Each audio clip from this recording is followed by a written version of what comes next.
Assalamu alaikum. The beauty of Islam. ഇസ്ലാം എത്ര സുന്ദരമാണ്. സൃഷ്ടാവായ അള്ളാഹുവിന് സൃഷ്ടികളായ നമ്മൾ മനുഷ്യരോട് അങ്ങേയറ്റം സ്നേഹമാണുള്ളത്. എന്തൊക്കെ കാര്യങ്ങൾ അള്ളാഹു ചെയ്യരുതെന്ന് പറയുന്നുണ്ടോ അതൊക്കെ നമ്മൾ ചെയ്യും. എന്നാലും അള്ളാഹു സുബ്ഹാനഹു വ തആല നമ്മെ സ്നേഹത്തോടെ കാത്തിരിക്കുന്നുണ്ട്.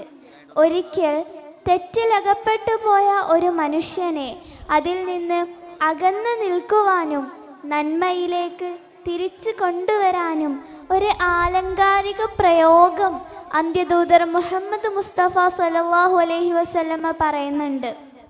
അതെ, മരുഭൂമിയിൽ ഒരൊട്ടകത്തെ നഷ്ടപ്പെട്ട ഒരാൾക്ക് ആ ഒട്ടകത്തെ തിരിച്ചു കിട്ടുമ്പോഴുണ്ടാകുന്ന സന്തോഷമുണ്ടല്ലോ, അത്രമേൽ സന്തോഷമാണ് ഒരു പാപി തൻ്റെ തെറ്റു മനസ്സിലാക്കി മടങ്ങുമ്പോഴുണ്ടാകുന്ന അള്ളാഹുവിൻ്റെ സന്തോഷം. ഈ ലോകത്തെ 2 തരം വിഭാഗങ്ങളാണുള്ളത്. The first who does good things and the second who does bad things. Then what are good things? എന്താണ് നന്മ? അൽബിറു അൽഹുസ്നുൽ ഖുൽഖി മാ അസ്ഫി മാ ഹാഖ ഫീ സദ്രിക്. നന്മ എന്ന് പറയുന്നത് ഹൃദയത്തിൽ അലയടിക്കുന്ന ചില നല്ല സ്വഭാവങ്ങളാണ്. ആൻഡ് അൽ ഇസ്മു മാ ഹാഖ ഫീ സദ്രിക്. തിന്മ എന്ന് പറയുന്നതും ഹൃദയത്തിൽ അലയടിക്കുന്ന ചില ചീത്ത സ്വഭാവങ്ങളുമാണ്. ഇന്ത്യ എന്ന ഈ ബഹുസ്വര രാജ്യത്ത് ജീവിക്കുന്ന എല്ലാ മതവിഭാഗക്കാർക്കും ഏറ്റവും ആദ്യം വേണ്ടത് മിതത്വമാണ്. മധ്യമ സമുദായം എന്നാണ് വിശുദ്ധ ഖുർആൻ പോലും ഇസ്ലാമിനെ വിശേഷിപ്പിച്ചിരിക്കുന്നത്. അങ്ങനെ ഒരു ഖുർആനിക വചനമുണ്ട്.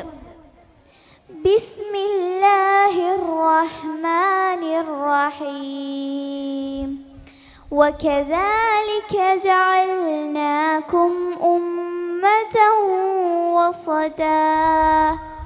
അപ്രകാരം നാം നിങ്ങളെ ഒരു മധ്യമ സമുദായമാക്കി.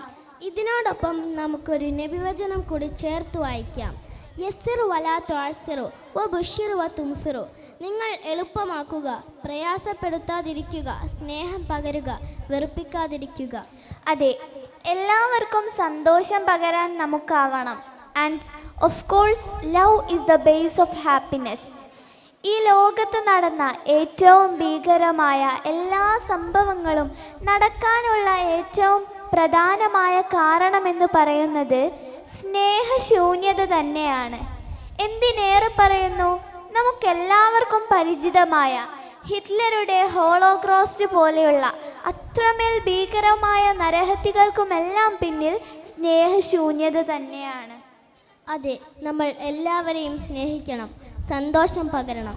എന്നാൽ പരിധിയില്ലാത്ത സ്നേഹം ആരോടും അരുത്. പരിധിയില്ലാത്ത വെറുപ്പും അനുവദനീയമല്ല.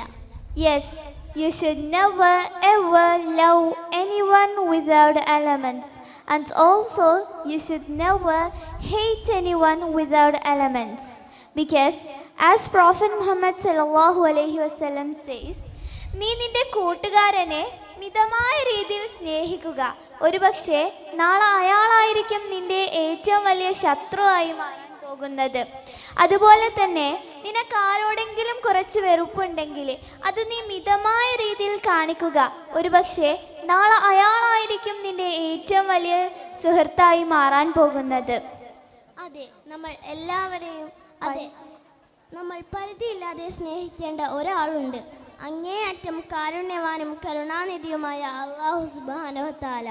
അതുപോലെ ഈ ലോകം കണ്ട ഏറ്റവും വലിയ സന്ദേശവാഹകൻ, കാരുണ്യത്തിൻ്റെ പ്രവാചകൻ അന്ത്യദൂതർ മുഹമ്മദ് മുസ്തഫ സല്ലല്ലാഹു അലൈഹി വസല്ലമ തങ്ങളും നമ്മൾ ജനിക്കുവാനും ജീവിക്കുവാനും കാരണഹേതുക്കളായ നമ്മുടെ സ്വന്തം മാതാപിതാക്കളുമാണ്.